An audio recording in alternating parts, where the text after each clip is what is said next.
Saya kan pernah ke Spanyol ya, yang satu negeri yang juga Ya. cukup lama Betul. dikuasai oleh apa Muslim. ya, oleh Islam ya. Ya, zamannya Umayyah. Iya. Ya, Bani Umayyah. Karena Bani Umayyah setelah Abbasiyah kemudian muncul, mereka melarikan diri ke situ, lalu kemudian membuat kekhilafan yang baru di situ. Dan menarik bahwa kan ini negara lucu ya, Betul. sempat dikuasai oleh Islam, kemudian Islamnya diusir, Betul. sampai mereka mengancam kalau tidak mau keluar dari Islam dibunuh atau harus Iya. meninggalkan Spanyol gitu Mahkamah ya. Inkuisisi. Ya. Inkuisisi. Iya, Mahkamah Inkuisisi, Inquisition. Hmm. Jadi gereja memberlakukan itu dulu. Ya, dan saya kan pernah ke sana dan saya lihat walaupun begitu negaranya pernah mengusir Islam Betul. atau mengenolkan Islam, Betul. tapi peninggalan Islam masih cukup jelas ya. Betul. Makanan paya itu Betul. Arab banget tuh. Betul. Tarian, Betul. flamenco, musik, Nama-nama kota. nama-nama kota, Madrid, Iya, betul. Sevilla, Sevilla. Alhambra, Betul. Cordoba mungkin ya, Gibraltar. Gibraltar, Betul. Jabal El Tarik. Jabal Tarik. Ya. Betul. Masya Allah, banyak sekali. Ya, saya pernah malah melihat kerajinan yang besi-besi diukir itu mereka nyebutnya Damascus Tosis. Masya Allah. Damaskus. Ya, Damascus Sword ya, itu terkenal sekali Iya, kerajinan yang besinya. kerajinan yang diukir-ukir gitu. Betul. Jadi menurut saya ini fenomena bahwa Islam dulu luar biasa ya. Ya. Sampai nguasain Spanyol Betul. dan sebagainya. Tapi sekarang hancur ya. Sekarang nggak ada yang tersisa. Teman saya kemarin dari Sevilla katanya ada 70 masjid di Sevilla. Dan masjid sentralnya cuma satu, itu pun di ruko. Katanya, makanya sampai sekarang saya nggak pernah mau ke Spanyol. Kalau saya, karena sedih saya. Karena kalau saya di Turki saya cerita, ini dulu adalah begini, sekarang adalah gini. Kalau di sana saya bilang ini dulu masjid. Aduh, saya agak sedih gitu maksudnya. Ya menarik ya, saya pernah nonton flamenco, tari flamenco. Di belakangnya ada ornamen-ornamen, kaligrafinya tulisan Arab. Betul, semuanya tulisan Arab ya. Ya itu dia. Kadang-kadang orang yang sejarawan seringkali membandingkan Spanyol dengan Indonesia. Karena kenapa? Karena gini. Di dalam hidup kita tuh senantiasa ada dua bisa dikatakan ada dua investasi. Ya. Satu investasi tangible, satu lagi investasi intangible, non fisik dan investasi fisik. Yang menarik adalah Islam itu senantiasa investasinya adalah non fisik. Senantiasa. Makanya di dalam Al-Quran konsisten walal akhiratu khairul laka minal ula, bahwa sesungguhnya akhirat itu lebih penting daripada dunia. Artinya non fisik selalu lebih penting. Iman itu adalah perkara non fisik. Kalau imannya nggak selesai maka tidak bisa memunculkan amal soleh. Ya, kalau misalnya tanaman itu iman tuh kayak akar, unseen, nggak kelihatan, berarti non fisik. Sedangkan batang tuh amal solehnya harus tegak berdiri, kelihatan. Nah, kalau nggak ada akar nggak akan ada yang tegak. Seperti kalau nggak ada fondasi nggak ada bangunan yang berdiri di atasnya. Dan akhirnya semuanya itu ada iman yang nggak kelihatan, non fisik, lalu kemudian ada amal yang kelihatan, itu menghasilkan sebuah manfaat pada orang, buah-buahnya itu. Nah, itu konsep dalam Islam. Maka konsep dalam Islam itu tangible tidak terlalu penting dibandingkan intangible. Atau kalau ada yang mau didahulukan, mendingan kita dahulukan intangible. Dulu. Ternyata di Spanyol itu ketika mereka menginvestasikan pada sesuatu yang bersifat tangible. Maka kita lihat Alhambra itu dari kata alhamro, artinya kemerahan. Makanya ketika terpapar sinar matahari itu jadi merah tuh bangunan tuh. Alhambra sangat bagus sekali. Lalu kemudian Madrid itu artinya hutan kalau nggak salah. Bisa jadi Madrid, tapi saya belum ngecek. La Mezquita itu yang kita lihat banyak sekali yang sangat bagus sekali, termasuk kota-kota yang mereka bangun. Nah, investasinya pada bersifat tangible. Tapi sayangnya mungkin mereka tidak banyak berinvestasi pada sesuatu yang intangible. Beda dengan di Indonesia investasinya itu intangible. Tidak pada sesuatu yang tangible. Contoh misalnya, Wali Songo ketika berdakwah di Indonesia itu banyaknya intangible. Berdakwah dengan musik, berdakwah kemudian dengan wayang, berdakwah dengan batik, itu kan ya, berdakwah dengan dengan segala macam yang itu bersifat intangible. Sehingga Islam itu sudah masuk di dalam masyarakat sebelum fisiknya ada. Makanya itu tepat seperti Rasulullah, bahwasanya masjid itu sudah wujud sebelum ada Masjid Nabawi. Jadi orang-orang udah mau sholat. Jadi ketika masjidnya ada tinggal dibangun aja, selesai. Tinggal masuk aja, selesai. Beda zaman sekarang, orang-orang coba ya, kalau orang-orang Indonesia sepakat, orang Muslim sepakat bahwa intangible tuh harus lebih baik atau minimal sama. Mereka bangun masjid 5 miliar misalnya, harus ada another 5 miliar untuk ngisi programnya. Tapi orang-orang Indonesia nggak tertarik. Mereka cuma tertarik membangun masjid yang mewah, tapi nggak tertarik dengan programnya. Padahal kita semua sepakat bahwasanya intangible tuh harusnya lebih bagus. Kalau saya jadi orang Muslim, harusnya saya invest untuk program dulu, bukan masjidnya. Mendingan ada orang merindukan sholat berjamaah, masjidnya belum ada. Kita bisa sholat di lapangan. Daripada ada masjid, orang nggak mau berjamaah. Edukasinya nggak ada, balik lagi. Nah, kalau saya lihat sih, ya Spanyol mungkin yang intangible-nya belum masuk. Contoh misalnya, ini ada satu kisah yang sangat terkenal. Ada wazir itu menteri. Wazirnya, waktu itu pemimpinnya, sultannya, itu adalah orang-orang Yahudi. Jadi bukan Muslim. Jadi wazirnya. Dan banyak orang-orang yang bukan Muslim jadi dalam tanda kutip ulama di dalam Islam. Lucu ya. Jadi di Spanyol tuh ada orang non-Muslim yang nulis kitab fikih. Itu lucu. Iya, sama kayak sekarang orang-orang Muslim malah kemudian lebih perhatian pada yang lain lah kira-kira gitu. Nah, yang menarik adalah wazir ini, dia pernah datang ke tempat istana raja. Dan istana raja itu menuhin kolam renangnya dengan khamar. Khamar? Ini sejarah. Sekali lagi, saya tidak berniat untuk menyinggung siapapun, karena saya juga Muslim. Tapi dipenuhi dengan khamar. Dan kemudian itu raja berenang di situ sama, mohon maaf sekali lagi, cewek-cewek.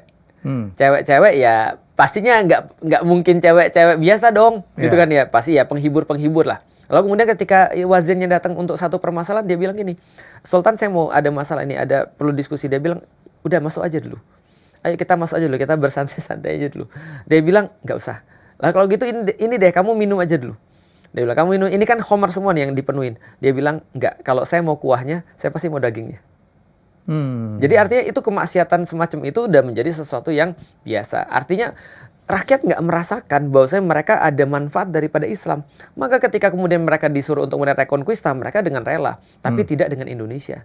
Indonesia ketika agama awalnya bisa jadi bukan Islam, tapi begitu dia masuk kepada Islam, dia masuk Islam dengan sungguh-sungguh sebagaimana orang Turki, lalu kemudian ketika ada orang yang ingin mengambil kemudian agamanya, mereka mempertahankan.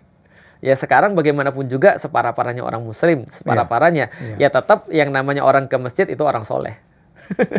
Ya sebelum datang kemudian ada yang ngomong ciri-ciri terorisme adalah sering pergi ke masjid. Nggak ada hubungan. Nggak ada hubungan. Oke, Zat, saya minta cerita yang menarik. Ini saya kan senang banget dengan trivia, fascinating fact, fakta yang mencengangkan.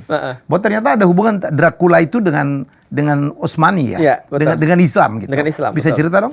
Muhammad Al-Fatih itu lahir kalau nggak salah 1432. Ya benar, 1432. Dan Vlad Dracul itu lahir 1430. Vlad Dracul itu adalah yang kemudian dikenal sebagai Dracula. Vlad Dracul itu adalah anak daripada Vlad II. Jadi bapaknya namanya Vlad II. Vlad II ini adalah penguasa namanya Valahia. Valahia itu sekarang daerah Rumania. Nah, jadi kalau sekarang di Rumania itu ada daerah namanya Valahia di situ. Nah, Vlad II ini dulu adalah bagian daripada negara Utsmani. Jadi dia dulu tunduk pada Murad II, bapaknya Muhammad Al-Fatih.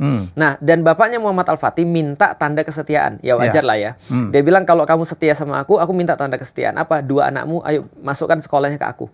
Karena sekolah waktu itu paling advance adalah sekolah Utsmani. Itu yang di Topkapi itu bukan ya?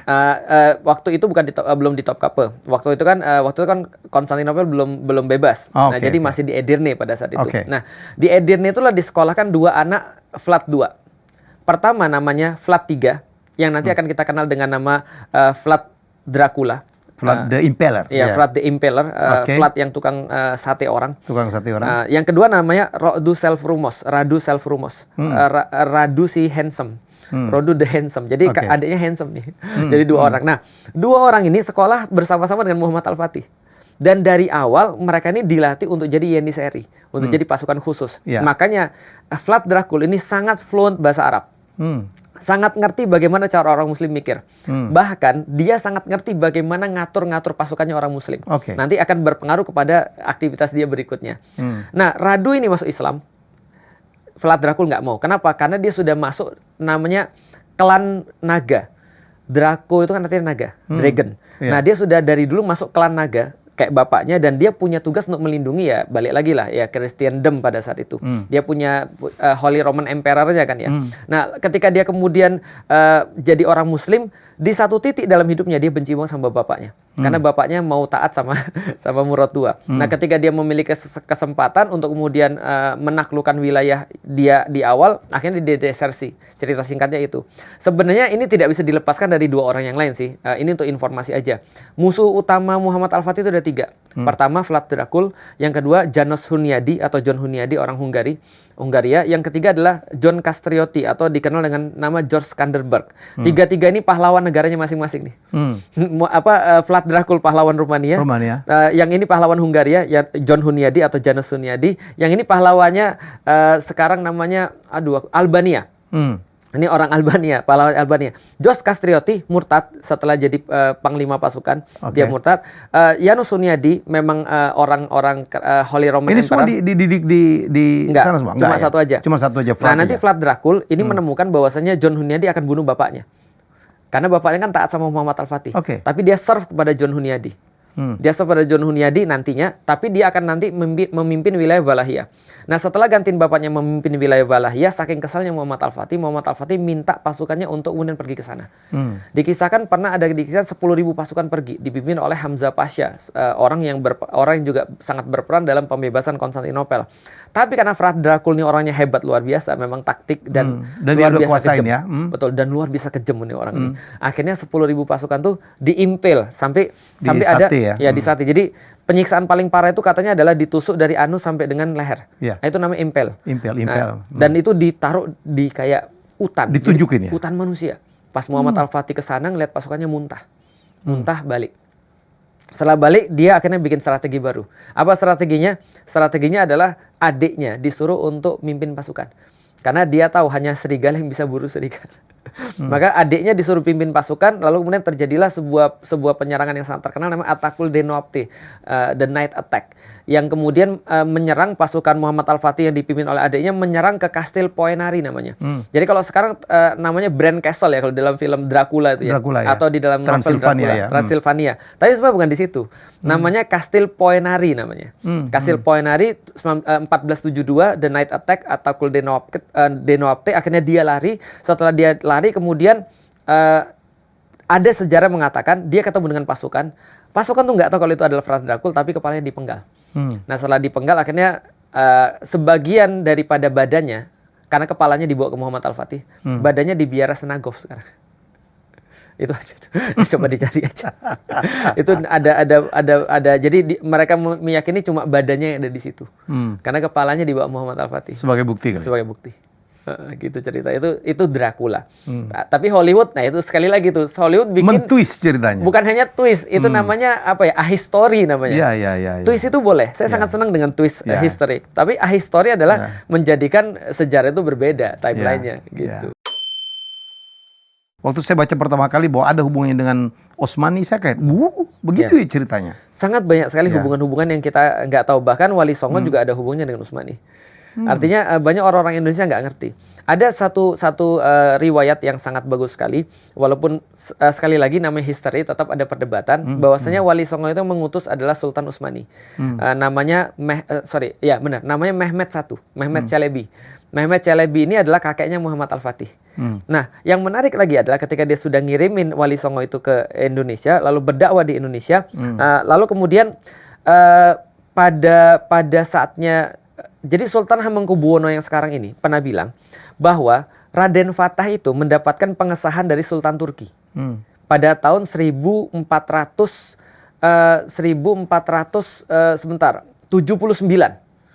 Itu mendapat pengesahan dari Sultan Turki. Makanya namanya Raden Fatah. Itu gelar pemberian dari Turki oleh Sultan Turki. 1479 itu berarti Muhammad Al-Fatih, pembebas Konstantinopel. Nah, Raden Fatah kemudian memimpin Demak. Setelah kemudian Demak selesai jadi Pajang, Hadiwijaya, Joko Tingkir. Setelah kemudian Hadiwijaya jadi kemudian Mataram Islam. Mataram Islam yang pertama Panembahan Senopati, yang kedua itu Raden Mas Jolang ya kalau nggak salah ya. Pak Prabu Anyokrowati, yang berikutnya adalah Anyokrokusumo atau Sultan Agung. Sultan Agung itu nanti akan minta pengesahan lagi. Dari sana lagi? Dari sana. Itu ada di filmnya Sultan Agung tuh. Yang karya Hanung? Iya, karya Hanung itu. Itu tapi ya sekali lagi di plot twist ya. Di situ dikatakan apresiasi dari Turki atas penyebaran Islam yang sangat toleran di Indonesia. Kayak gitu-gitulah. Padahal sebenarnya itu adalah sebuah pengesahan akan gelar Sultan Malik Maulana Al-Matarami kepada Sultan Agung yang memberikan siapa? Pada tahun 1600 berapa gitu, 32 atau berapa nanti coba dicek. Tapi yang memberikan siapa? Yang memberikan adalah Sultan Murad keempat. Itu Sultan Utsmani juga. Dan itu ada banyak kisahnya diverifikasi. Sampai sekarang kalau ada yang tinggal di Jogja bisa pergi ke makam Sultan Agung yang ada di apa? Aduh, kok aku jadi lupa ya? Imogiri? Imogiri, betul. Jadi makam Sultan Imogiri. Itu ada tangga tinggi sekali. Naiklah sampai ke atas, itu ada 4 gentong di situ. Ada gentong dari Palembang, ada gentong dari Aceh kalau nggak salah, ada gentong dari gentong dari Aceh, ada gentong dari Siam, ada Siam itu Thailand kayaknya, Thailand, ya. ada gentong dari Rum Stambul, yang dulu adalah air zam-zam yang dikirimkan sebagai bagian daripada pengakuan Sultan kepada Sultan Malik Maulana Al-Matarami dari Sultan Turki atau Khalifah Utsmani. Yang diberikan apa? Air zam-zam di gentong Rum Stambul itu. Yang kedua, bendera Tunggul Wulung yang sekarang disimpan di keraton. Itu semua dari mana? Itu yang diucapkan sama Sultan Hamengkubuwono. Jadi itu adalah histori, kita nggak bisa terpisah dari Turki. Di Penogoro itu punya banyak sekali pasukan Turki. Ya, saya dengar gitu. Jadi itu luar biasa. Pertanyaan terakhir, karena Ustadz tadi ngomong, Wali Songo, betulkah mereka itu keturunan dari Cina ya? Kan ya, banyak ngomong betul, gitu tuh. Betul. Dari Campa, dari mana gitu kan? Sunan Bonang itu Bongan misalnya. Kalau Sunan Bonang confirm? Jadi lebih kepada gini, kalau bicara tentang sejarah, saya lebih baik tidak mengambil kesimpulan. Tapi lebih baik kita mengumpulkan hipotesa, dan dari hipotesa itu nanti kita bisa lihat mana yang lebih meyakinkan preferable atau meyakinkan. Ada yang bilang bahwasanya Wali Songo itu bukan satu batch, tapi ada banyak batch. Berbagai generasi. Berbatch-batch. Jadi kalau ada film 99-nya ketemu itu bohong? Betul. Bukan bohong sih, mungkin iya. Dan kemungkinan besar iya, karena Wali Songo itu ternyata ada ininya, ada workbooknya. Jadi ada workbooknya sekarang masih disimpan di Belanda. Itu ada workbooknya Wali Songo. Mereka pernah ketemu untuk berdiskusi, itu ada. Nah, jadi gitu. Nah, jadi tapi kalau ini maksudku adalah berbatch-batch, itu adalah ini batch pertama ya dikirim, ini batch kedua. Nah, batch pertama itu ada apa namanya? Ada orang Mesir, kok aku jadi lupa semua ya. Jadi yang Falahin itu ada dari Mesir, ada kemudian dari Maroko. Falahin itu seorang petani. Itu dari Mesir. Dari Mesir. Tiba-tiba hilang. Ini kayaknya gara-gara banyak maksiat ini. Jadi tapi penonton pasti akan bisa langsung nyebutin, aku yakin. Nah, jadi itu semuanya itu adalah berbatch-batch, termasuk kemudian kalau soal orang Cina, sebenarnya orang Cina datangnya bukan dari Wali Songo malah. Jadi gini, ada kaitan dengan Palembang. Dulu ceritanya Brawijaya itu Brakertabumi punya istri. Punya istri namanya Siu Banci, diceritakan. Itu dari Putri Campa. Putri Campa. Dia menikah, lalu kemudian ketika hamil, dia mau nikah lagi. Dengan seorang putri lagi dari Campa. Kalau nggak salah namanya Ratu Dararawati namanya. Nah, ketika dia mau nikah lagi ini, ada syarat. Harus menceraikan 40 istrinya. Atau 60, saya lupa. Nah, salah satu yang diceraikan itu adalah Siu Banci ini. Dalam keadaan hamil. Ya, tapi ini kan belum Islam ya. Siu Bancinya Muslim. Siu Banci ini Muslim. Nah, ketika Siu Banci ini diceraikan, dia diminta untuk dijaga oleh seorang patih di Palembang. Namanya Aryo Damar. Aryo Damar ini akhirnya setelah melahirkan, anaknya nih ketika dilahirkan, ada riwayat yang mengatakan namanya Jinbun. Karena kan orang Campa kan ya, Chinese. Nah, anaknya namanya Jinbun, namanya Raden Hasan. Raden Hasan ini gelarnya Jinbun, gelarnya Raden Hasan. Setelah melahirkan, nikahlah sama Aryo Damar. Aryo Damar masuk Islam, namanya Aryo Dilah jadinya. Di Palembang ada Jalan Aryo Dilah. Betul. Nah, jadi Aryo Dilah nikah sama Siu Banci, punya anak lagi, namanya Raden Husein. Hasan dan Husein pergi belajar ke Ampel. Nanti Raden Hasan atau Jinbun ini diminta sama kemudian Sunan Kalijogo untuk bangun satu kerajaan di namanya Hutan Gelagahwangi. Nah, jadi Maulana Malik Ibrahim tadi baru datang. Nah, ini masuk lagi ya. Jadi di Hutan Gelagahwangi. Hutan Gelagahwangi itu kemudian dia bangun satu kerajaan. Akhirnya setelah dia bangun kerajaan, Berkertabumi yang tadi bapaknya tadi yang merupakan raja Majapahit, lalu kemudian bilang ini siapa yang berani-berani bangun kerajaan di situ, dipanggil, ternyata anaknya disuruh ya udah nggak apa-apa bangun aja tapi ganti nama, jadi apa, Demak Bintoro, dari situlah namanya kerajaan Demak muncul. Nah setelah bapaknya itu kemudian akhirnya wafat karena kudeta, tapi ada yang mengatakan bapaknya sudah masuk Islam. Setelah kudetanya dikudeta lagi, akhirnya kemudian dihabisin sama Raden Fatah. Maka mulailah kemudian kerajaan Demak. Jadi itu ya pembahasannya panjang tuh. Jadi kalau Cina ya banyak sekali sudah perannya pada saat itu. Jin Bun itu Raden Fatah, Chinese. Makanya kalau kita lihat penyebar-penyebar Islam yang ada di Nusantara ya ada hubungannya seperti itu juga. Demak kan orang pikirkan di Jawa, tapi IAIN Palembang Raden Fatah itu Raden jadi Fatah. ceritanya. Jadi ceritanya karena itu. Jin Bun tuh memang lahirnya di Palembang. Lahirnya di Palembang. Jadi ada hubungannya kita dengan ini. Ya termasuk orang Palembang kenapa banyak sipit sih? Ya. Sebenarnya kalau banyak sipit banyak saya hubungannya. nih Iya betul. Pasti ada keturunan. Ada, karena gini juga Mas. Dulu ketika Maulana Malik Ibrahim itu membangun, dia masuk ke Indonesia, berdakwah dengan cara menyelesaikan permasalahan masyarakat. Sekali lagi, orang Muslim itu harus bisa menyelesaikan masalah. Kalau dia nggak menyelesaikan masalah, atau justru dia jadi masalah, kayaknya dia salah belajar agama deh.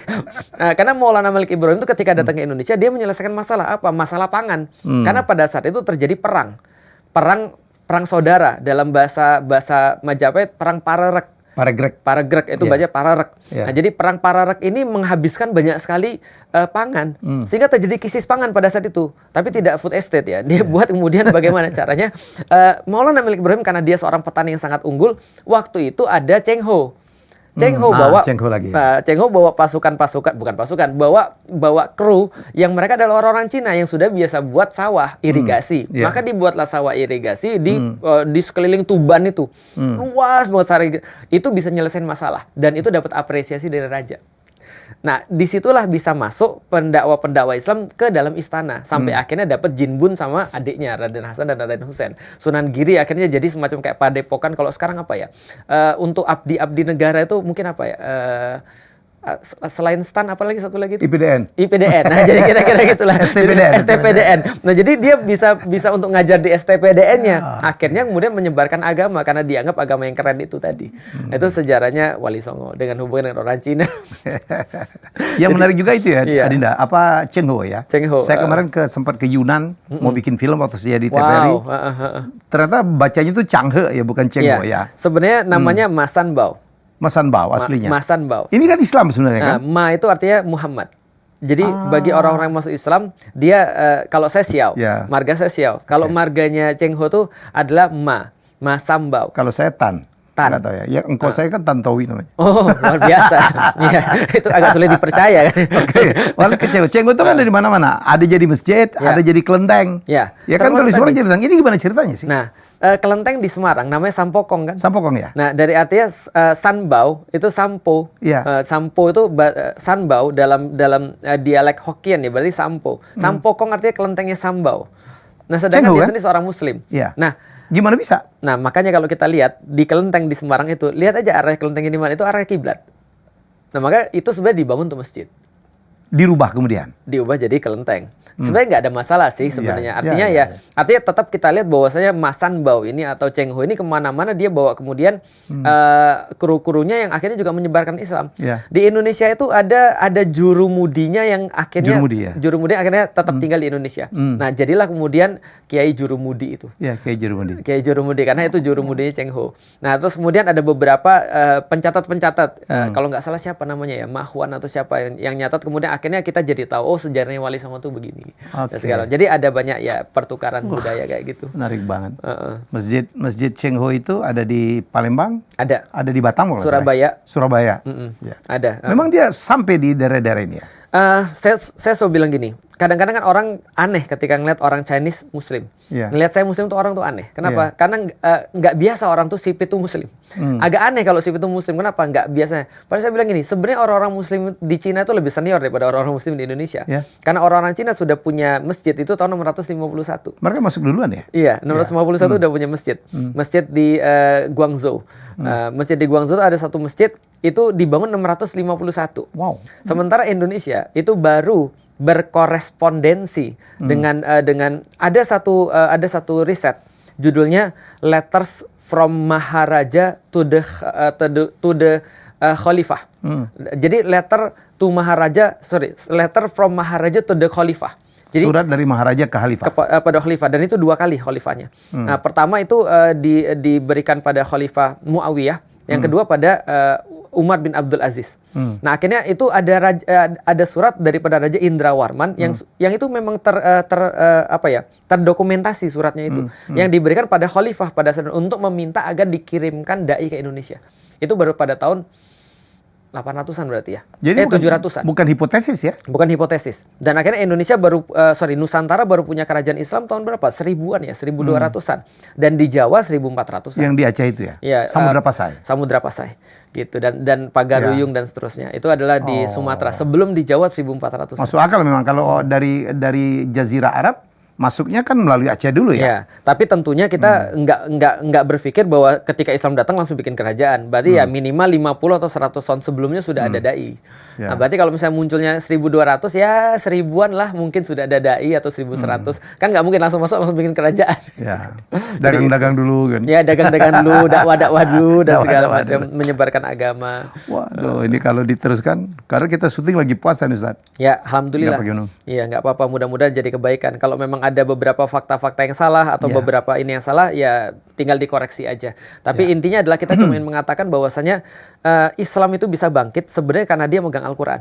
Ada banyak rahasia-rahasia di dalam Al-Quran yang orang-orang Muslim sekarang nggak ngerti. Ada banyak miskonsepsi di dalam Islam yang sekarang orang Muslim nggak tahu. Dan itu yang menyebabkan mereka jadi hancur. Tapi kalau mereka mau balik lagi, maka ulama-ulama bilang, carilah kebangkitan dari orang-orang terdahulu melaksanakannya. Ya, saya pikir untuk mengejar ketertinggalan kaum muslimin, saya pikir kita ya tidak hanya harus belajar Al-Quran, tapi juga harus kita juga mempelajarin ilmu-ilmu dunia, ya, yang justru sebenarnya kata Ustadz Felix bersumbernya dari Quran. Jadi tidak ada dikotomi sebenarnya antara kemajuan zaman dengan kandungan Al-Quran. Lebih kepada Al-Quran itu meng-urge setiap manusia untuk menguasai ilmu-ilmu keduniaan.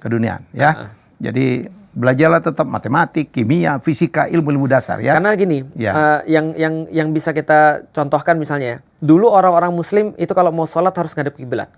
Bagaimana mungkin mereka bisa ngadep kiblat kalau mereka nggak tahu cara baca bintang? Astronomi. Nah, orang-orang Muslim harus bisa untuk wudhu sebelum mereka sholat.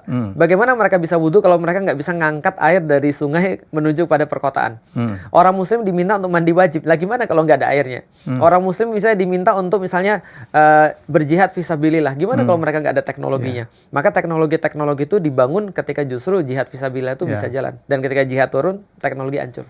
Ya, untuk bangun masjid pun Anda perlu arsitektur, Anda perlu hitung-hitungan sivil, Anda perlu pelajaran-pelajaran fisika dan sebagainya. Ya, jadi abai terhadap dunia itu berarti Anda salah belajar agama.